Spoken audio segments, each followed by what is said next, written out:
In Flames with Battles.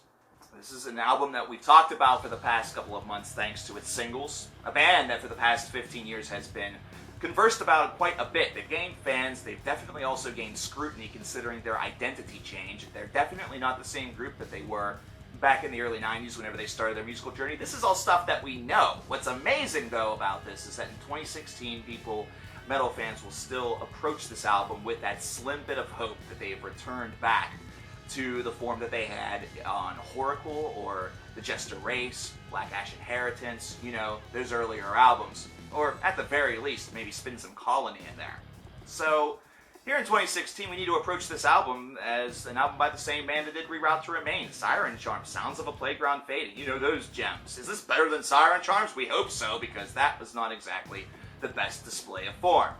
That's how we need to look at this, with a little bit more of the reality that's in front of us, as opposed to being completely and totally gridlocked on the past. That's my disclaimer, so now let's talk about the album. 14 tracks in its deluxe edition, 12 in its basic. It's 55 and a half minutes whenever you factor in the bonus tracks, which we will talk about, although very, very briefly. So, we've heard a couple tracks off of this. We've heard The End, we've heard The Truth. I think there's been one or two other singles I didn't cover in a video. Water Under the Bridge. So you've already heard part of this album. You know where the identity sort of is. There's been praise for The End and The Truth by some, and a lot of detraction by others. But the first track on this disc is actually entitled Drained. It's a 4-minute long opener. It's one that showcases a lot of what new In Flames is all about. It does have that chug, that little bit of simplistic groove that a lot of In Flames tracks of today are really going to populate, and it also features both the clean and the gruff growl vocals that now accompany In Flames almost exclusively. This is one where you're going to get a little bit closer to a 50-50 split whenever it comes to the overall vocalization. There are going to be some tracks that are going to be completely, or at least 75 to 80% cleanly sung. And the 4-minute runtime does feel a little bit lengthy. A lot of the other songs on this will not even push that mark. Most are going to hover between 3 and 3.5 minutes with some choice exception. We'll speak about one of those later. We talked about The End and The Truth. Like Sand is the track that divides it. And the one thing that I will say about Drained and Like Sand is that they do sort of boost up The End, and they do boost up The Truth a little bit. They give it a little bit of extra oomph, a little bit of extra moxie.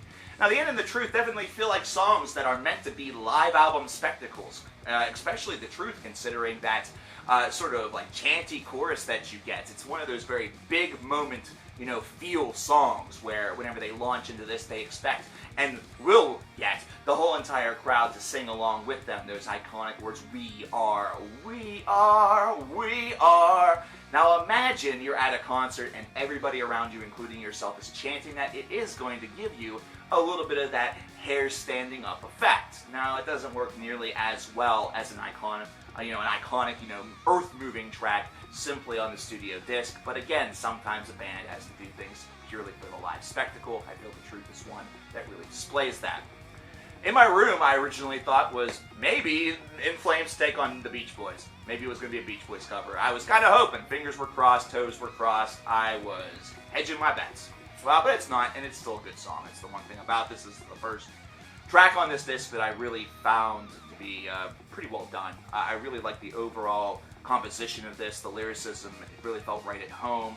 A lot of these tracks are a little bit more personal effect, and this is not altogether new, but it is something that whenever you consider, again, some of those Elder Scrolls, even whenever you go back to Reroute to Remain, even whenever you go back to Colony, whenever you go back to Clayman, it definitely feels a little strange, but it's one that you get over a little bit more quickly on a track such as In My Room as opposed to some of the other tracks that follow. Before I Fall is able to maintain that same pace, that same direction, so we have two tracks really back-to-back that do accomplish some pretty good things. Through My Eyes, on the other hand, I don't know really what it was with this track, but it just didn't really register. It felt very much like In Flames trying to fissure in a little bit of that old angst, and it was done so over a composition that didn't have quite as much charm behind it. It felt very disorganized, very jumbled, and as a result, it felt very ugly. This was a song that didn't feel like it had the same oomph that they were perhaps hoping that it was going to perhaps garner. Instead, the strength is sort of drained by this very disheveled composition that we sort of get placed in front of us. You almost pray for some clean vocals to give you a little bit of a reprieve. And really, during this middle portion, whenever you hear some of these cleaner vocals, there are some moments that even will remind you of, say, the Avenged Sevenfold, the stage review, because we hear some stuff that almost sounds like it's pure alternative, like a Lane Staley, or even, once again, a Scott Weiland. Some of those, lower pitched registers that give you some of those little elements within your ears, but only for a second or two. Battles isn't a terrible track. It's lyrically kind of weak, but, at nearly 3 minutes, it's a very quick one. It's one that is over and done before you know it. And really now we have to skip right to Wallflower. This is kind of the centerpiece of this entire thing, considering it's 7 minutes and 6 seconds. It's 666 seconds. No, it's not, shut up. But this is a track that has a lot of weight really riding on it, similar to The Chosen Pessimist from a couple of albums back. And this is a song that I'm not sure really delivers the way in which many people will want it to, but for me, I dug it. I really dug Wallflower a lot. This song took some risks by comparison to the remainder of the album. It's one that actually didn't start any sort of vocalization, any sort of lyricism until 2 minutes in.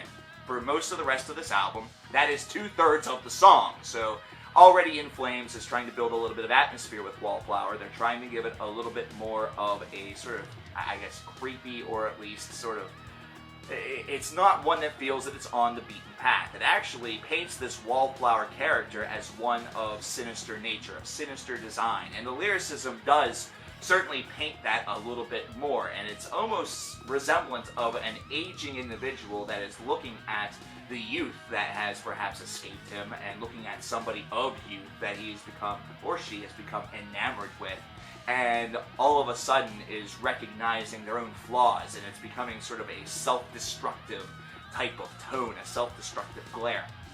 And the lyricism, the vocalization itself really does paint this a little bit as well, considering it feels like this is an 80s song here in 2016. It has that glow of the solo male vocalist that's singing about somebody that's standing across them in a club, or perhaps at a dance, or hell, even just across the street. It has that same register to it, and it adds something to it. This song does have a little bit of this sort of off-putting, eerie environment that surrounds it, even during its very sort of lyrically tattered midsection, where you just hear the musing of the older that I get, the younger I feel, the younger I feel, the older I get. Basically this, switcherooski of, one word in order to grant different meaning. It does one thing that the composition of this song maybe will not explain, and that's it gives it a little bit of additional descent into madness.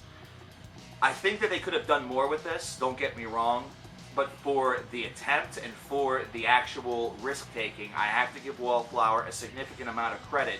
It definitely stands itself out on this album. It's not a 7-minute track that feels like it is at home with the remainder of this disc. It does give it individuality, and that's praiseworthy. I like that. I hope that we get more of this in the future. Take more risks like this. Save Me is trying to end this album on that sort of triumphant In Flames note, not so much with lyrical meaning, but more so with the thrusting guitar, the, pounding rhythm, the solos that you're getting from each of these tracks, which are, very short, but do sort of temper the mood a little bit, gives it a little bit of elevation, but it feels very much that it's at home with the rest of the tracks, a lot more so than Wallflower, which feels like the odd man out. And it paints that atmosphere and does everything so well that you really appreciate that. Now, the two bonus tracks feel very akin to the sessions. That's why we're not going to speak about them very much. There's nothing that's very disseminating about this. There's nothing that's very different about them. They feel like they exist in space. So, did In Flames conquer Siren Charms? I think they did. I think they were able to accomplish that. Did they do so with flying colors? Not so much, but they at least gave us an album that is competent listen, one that you can actually get through, and one that doesn't feel like too much of a betrayal of what the first portion of In Flames' transformation in the middle portion of the 2000s really gave us. It's one that sort of builds on that. It's definitely music that is applying for a different audience. This was, once again, a conscious decision, so whenever you look at it under those lights and with those terms, In Flames accomplished their goal. As far as it being a solid album, that's a bit of a different story. It does still have a lot of flaws. There's still a lot of tracks that have a very similar veneer to it. It's not one that really postures a lot with its experimentation, with the exception of Wallflower, which is definitely a saving grace. If Wallflower didn't exist on this album, the score would have probably been a lot lower. It's a 78 out of 100. It's a competent album, it's a decent album, but to say that In Flames has returned to form, even the form of Reroute to Remain, Sounds of a Playground Fading, whatever album is really your favorite from these past 15 years, is a bit of a stretch of the imagination. Battles is not the big battle to listen to that we thought it would be, but it certainly was slightly challenging. I want to know what you guys think about Battles. Let me know in the comments below. My name is coverkillernation. I'm expecting scrutiny for this review. I'm also expecting praise for this review. Mostly scrutiny, though, from fans of the band and those that felt I wasn't harsh enough on it because I was a nice boy. Whichever your flavor is, let me know your thoughts in the comments below. I will talk to you guys next time. Take care. Hey guys, thanks for watching this video. If you want to know my feelings on Siren Charms by In Flames, check out the link to your left. If you're interested in 5 reasons why people hate In Flames, why would they do that? Scope out the link to your right. You can also subscribe to the channel. I would appreciate that. And check out the Patreon if you would like. Thanks very much. Have a wonderful day. Keep it metal.